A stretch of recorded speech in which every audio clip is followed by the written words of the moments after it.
The Hobbit is just a fantasyful place in the garden. It can be whatever you want it to be. It can be a very romantic wine cellar or a reading nook.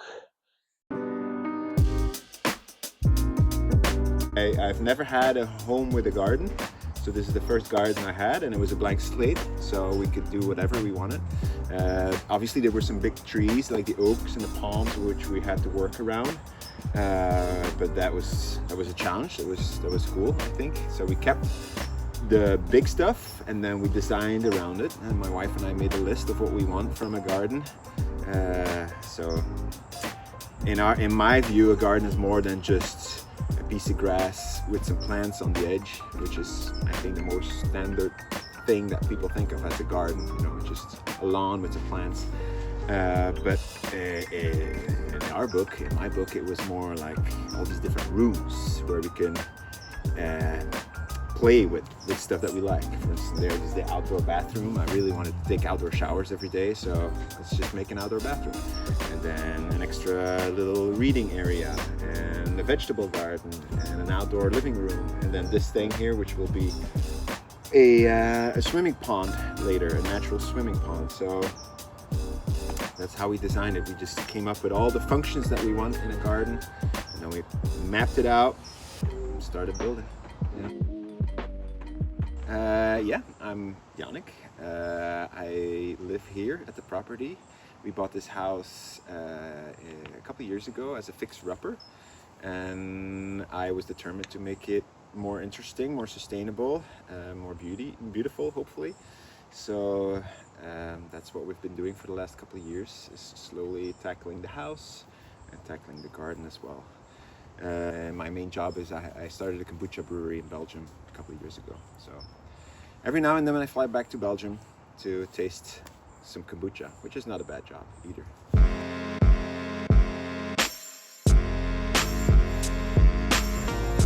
Well, it's a low water garden, so we won the Water Smart competition. So it's everything you see is on drip irrigation. And like I said, we try to keep or use as much rainwater and gray water from the house as possible.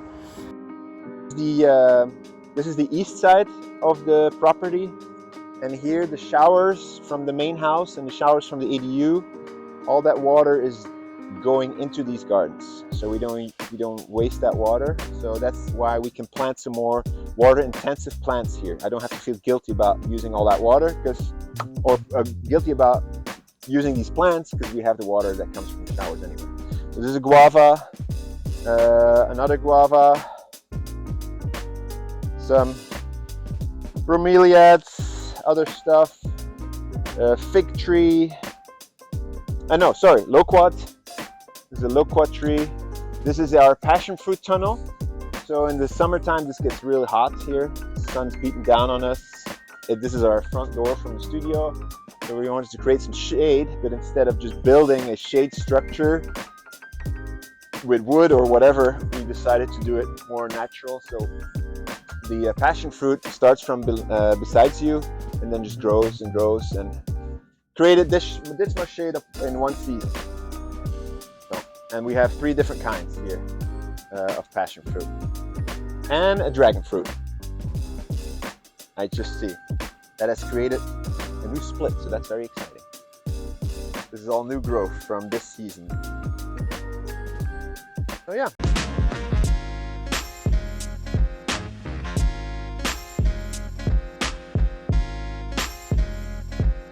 We did not hire a landscape architect. No.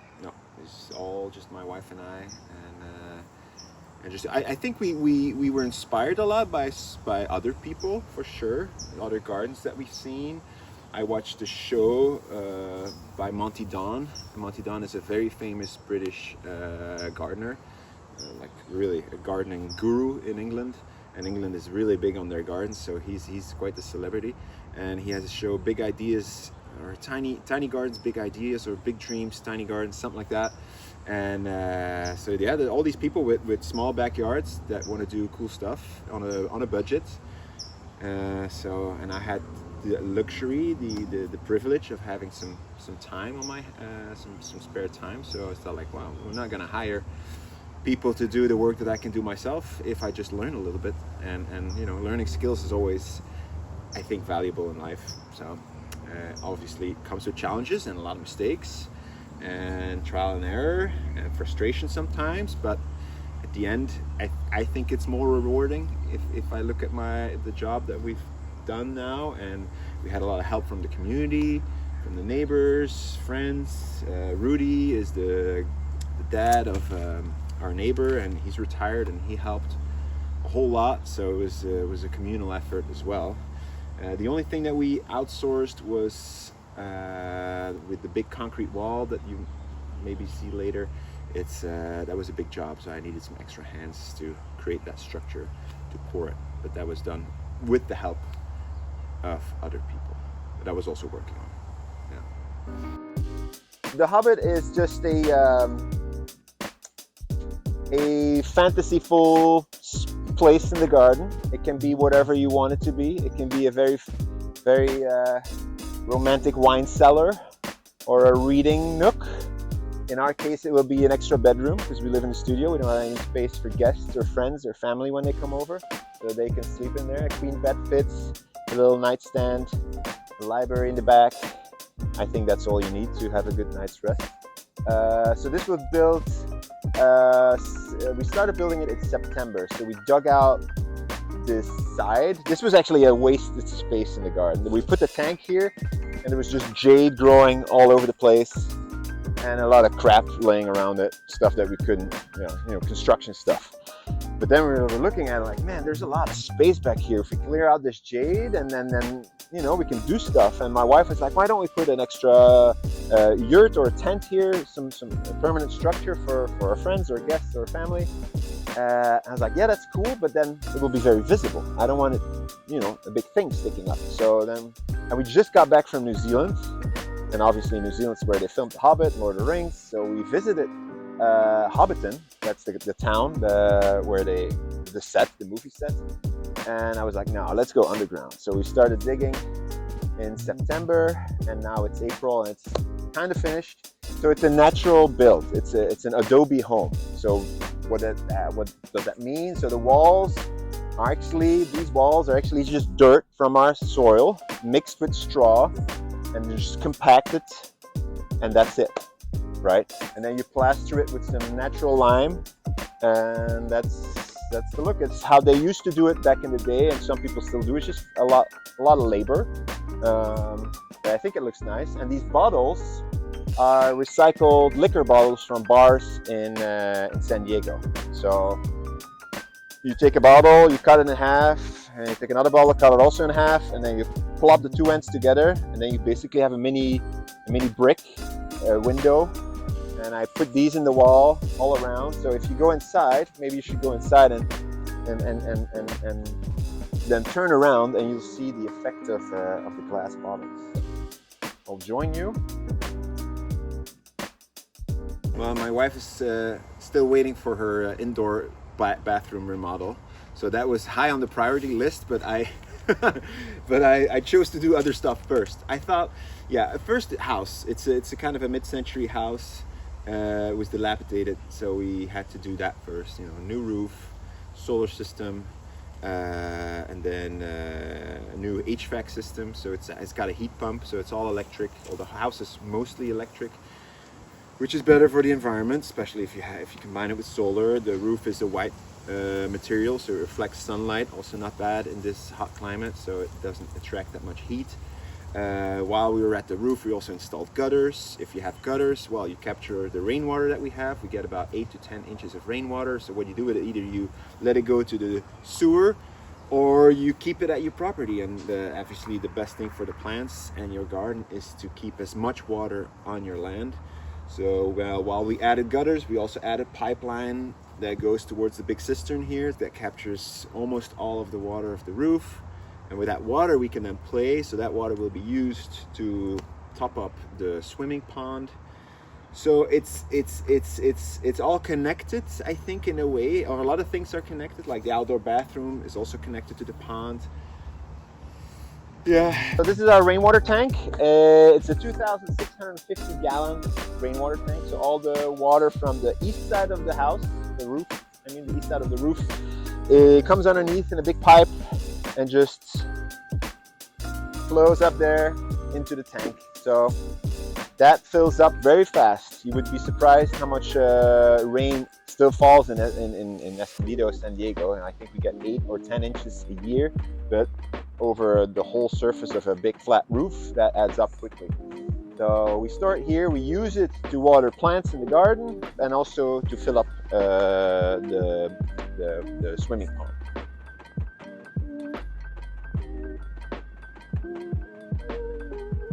So yeah, house is so we have the solar, we have the white roof to reflect sun rays. We capture all the rainwater. It's got a heat pump, so no gas or oil is used to heat or cool the house. Every room in the house has a different mini split, so an air conditioning and heating unit basically. So you don't have to heat the whole house or cool the whole house at the same time.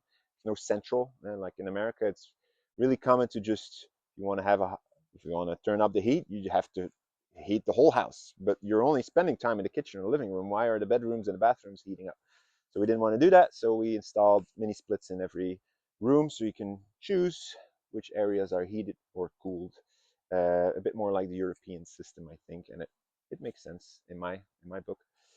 So that's that. And then an interesting thing that we didn't do, but just the architect who designed the house. So the south-facing side of the house has these huge windows with an overhang. So in the winter time, when the sun is really low, the sun rays come through the glass and just heat up the house naturally when you want it. And in the summertime, when the sun sits really high, the overhang blocks the sun rays, so the sun doesn't get into those big windows. And then the north side of the house is basically only small windows, because the north side of the houses are mostly are the areas where you lose heat.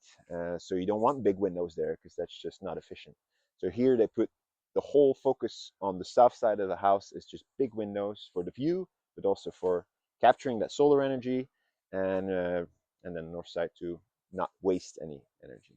So I think that was also very smart of the architect to do that way. And that's basically an earthship principle. So my wife and I, 14, 10, or I don't know, more than a decade ago, we did a month-long internship in Taos, New Mexico, where they built earthships. And these are probably the most sustainable houses you can make. They're made with recycled car tires, and they're dug in the ground, so they're very well insulated, and they have just a huge glass wall that faces the sun to attract all that solar heat, so you don't even need heating or cooling. It's so efficiently built. It's all man-made, and it looks, I think, amazing. So we learned a lot from that, and then we try to do that in a more conventional setting, in an existing home, in an existing neighborhood, just retrofitting a house to make it more sustainable. The only gas thing that we still have is the heater for the water. The water heater, because that was put in before we got here, so we haven't been able to electrify that yet. But we're almost there. The home is almost fully electric. Yeah. It's not a pool, so it's a natural or an organic swimming pond in the making. Right, we're not there yet, but the design idea comes from England, I think. So here's an organic swimming pond. So the idea is that you have an area where you can actually be in the water and cool off and relax. We have a smaller garden, still half an acre. It's not that small, but we have a lot of things going on. So we didn't have too much space for a big pool. So normally these are bigger. The swimming area normally is actually pool sized.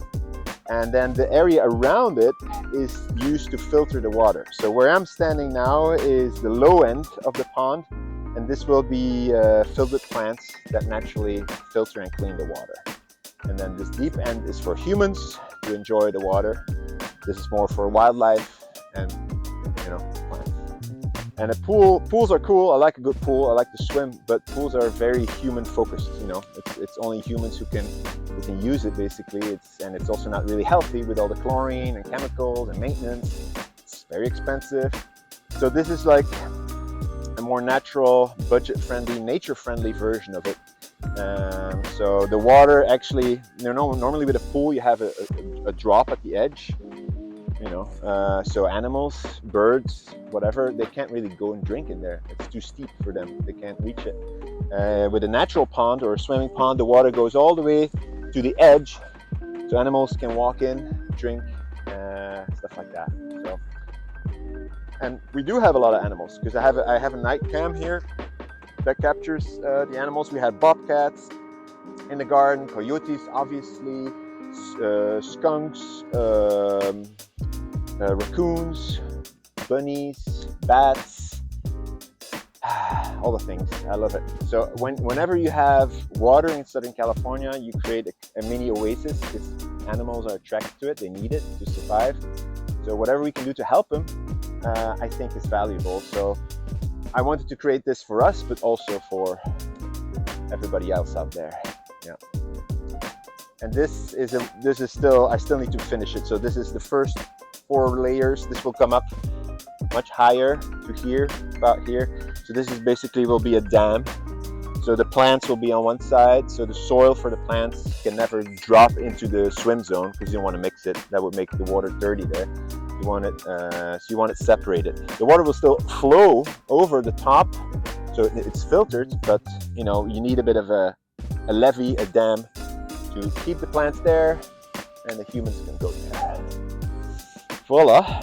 The deep end is 5.5 or 5-ish feet, yeah, and it's 7 feet wide, so I can actually lay down on my back and float if I want to. I'm 6'5", so I have half a foot to play with. Yeah, I wanted to, in my ideal world, this would be much bigger, and that's how you see them online as well, much bigger. But everything in this garden is small. Even the Hobbit is small. This is an outdoor fire area. It's small. The vegetable garden is small. It's just a lot of stuff combined in one garden.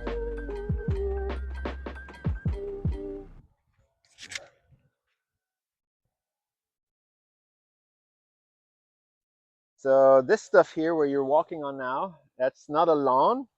It's a lawn, but it's not your traditional lawn. It's called dwarf carpet of stars.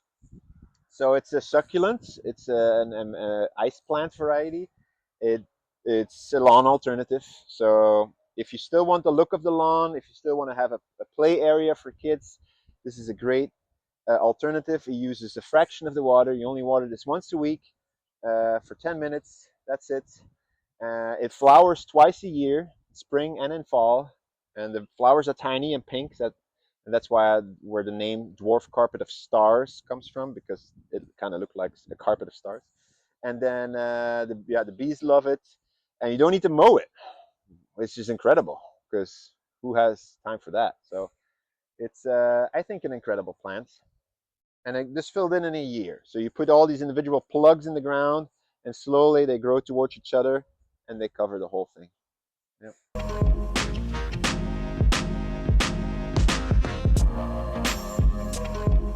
Another thing I wanted to say about designing the garden was that we started from the house and then moved away. And like first we did the house, so we upgraded the house, we did all the things to make it livable. Then we added the studio where we live, so it's basically an ADU system, but then just underneath the house. It used to be a carport in the 60s, and then they enclosed it, but it was just an empty space. And then we filled it up with a kitchen and a bathroom and a bedroom, basically.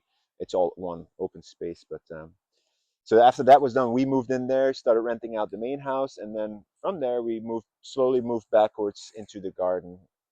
A bit like permaculture systems. I don't know if you're familiar with permaculture, but it's where the most intense pieces of land that you use are normally very close to where you actually live on the property. So your vegetable garden, your herb garden is very close to the house, and then you have your orchards, and then you have your just green space, whatever, wilderness.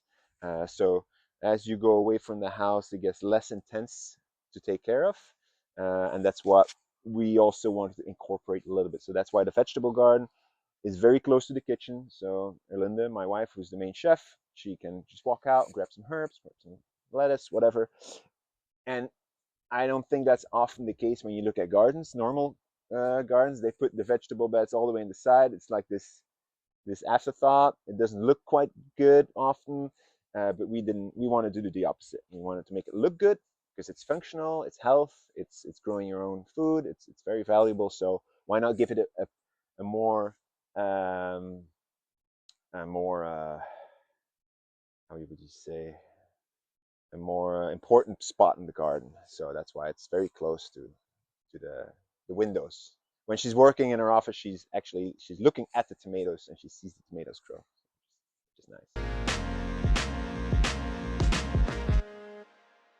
It's very strenuous. Now we're at the high point. We call this Raptor Ridge because you have an overview of the garden. Silly, you know, but this is our one of our nectarine trees. She's very happy. Springtime, so hopefully she gives us a lot of food. And a vegetable garden. We have some peppers. Peppers are perennials, so you don't need to cut them down. You can leave them to grow and they will get bigger every year. Lettuce, tomatoes, cucumbers. If you've never seen a baby cucumber, here's one. They start off as these beautiful yellow flowers here. Come and check it out. There's some close-up shots. So here you have it's a vining plant, obviously. Cucumbers are vines, so they're going to grow up. And as they grow up, they have these tendrils, these little thingies here, and they search for anything to hold on to. So this will, if you see this in the sped up version, it actually does this over, 24 hours. And it's searching, and all of a sudden it grabs onto, or it finds something to grab onto, and then it starts twisting its way around. And you can actually give it a little help by doing this as well, and then it will stay there. And as you can see here, there's some flowers, and these flowers are then turned into mini cukes, as you can see here, and they will over time grow into big cucumbers. So how it all starts. And then here we have the Three Sisters, which is a very interesting way of growing food. It's an indigenous way of farming, actually. So the Three Sisters means we have corn on one side. Corn is the structure, so corn will grow up. And we have beans. Beans need something to hold on to, and they will use the corn. Now in this case, this bean decided to use the structure of the garden bed, but normally it will grow around the corn and go up, and then you have squash at the bottom to create a canopy to hold the water in. And if you eat corn, beans, and squash, you have a very complete diet. So it's also a very nutritious way of feeding yourself. So those three plants go really well together in the garden and also in the belly. Voila. So the point of having bats is, well, they're amazing because they're bats. They're such an incredible animal, and they eat about 1,000 mosquitoes a night, each bat. So if you have 100 to 200 bats in that house and they all work around this area at night, you have hardly any mosquitoes. So that's mainly why humans want them, I think, but they're also a part of the local ecology, right? This area has a bunch of native bats. They do their work, so we want to help them.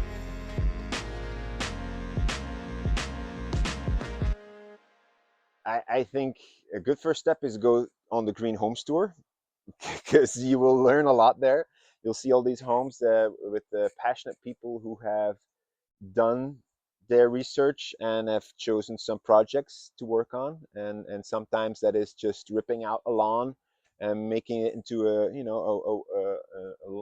water smart garden, because lawns are obviously very water intensive to keep them green. Other houses will focus more on solar or on smart design ideas to make the house more energy efficient. Like, all these people have different interests, and so I think whatever resonates with you, what you're passionate about. Are you passionate about food? Well, put a vegetable bed in the ground and start growing some local produce. It's so rewarding. I think it yeah. to make it stick, it probably has to be something that interests you. So the thing is, my interests are very broad, so we try to do it all. So I don't think there's a single thing you should do first. Just whatever interests you, whatever you work with. You know, it also depends on the home that you have. Well, if you rent, if you're an owner, all those things, yeah, differ. You know, as a renter, you cannot put solar up, obviously. So, but you can do other stuff. Yeah. I hope I inspire, and I think that it's highly necessary that we live a more sustainable lifestyle. You know, the planet is suffering under humankind across the board, all over the world. So this will not save the planet by any means, but if everybody does a little bit, it's a start. You know, this is also, for instance, is a vegan household. So the people upstairs who rent the house and us downstairs, we only eat plant-based food. It's more sustainable, it's more ethical as well, but we're talking about green stuff here. So yeah, all those things add up. Yeah, that's our wild bibby chemise. Oh boy, showing off.